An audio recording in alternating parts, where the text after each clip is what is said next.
ఒక ఆవిడ వచ్చి అమాయకంగా ఏమండి అక్కడ ఒక కొబ్బరికాయ కొట్టామండి, అది కుళ్ళిపోయిందండి, ఇక్కడ కొట్టామండి, ఇది కూడా కుళ్ళిపోయింది, ఏం చేయమంటారు? మరి ఏం చెప్పాలో చెప్పండి మీరు ఎవరైనా. నాకు జాలేసింది నిజంగా. పెద్ద వయస్సు ఆవిడకి ఏదో మనసులో శంక ఉంది. అంటే పాపం ఆవిడకి బెంగ ఏమిటంటే ఈ కొబ్బరికాయ కుళ్ళిపోవడం అనేది మనకి జరగబోయే అశుభానికి ఏమన్నా సూచనేమో. ఎంత గుడ్డి నమ్మకం ఉండేది. మన జీవితం ఇంత చేస్తే కొబ్బరికాయ మీద ఆధారపడి ఉందా?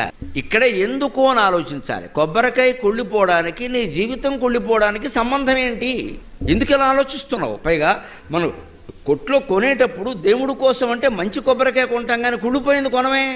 మనం కావాలని చిత్తశుద్ధితో దేవుడికి మంచి కొబ్బరికాయ కొట్టాలని మనం ప్రయత్నం చేసినప్పుడు అదేదో అనుకోకుండా లోపల కుళ్ళిపోతే మనమేం చేస్తామండి? అది అమ్మేవాడికి తెలుసా, మనకి తెలుసా? అలాగనే ఏమండి దేవుడికి తెలుసు కదండి, నా చేతికి మంచి కొబ్బరికాయ ఇచ్చేలా చేయొచ్చు కదండి. దేవుడికి వేరే పని ఏమి లేదా? నీ కొబ్బరికాయ లెక్కెట్టుకుంటూ కూర్చుంటాడా?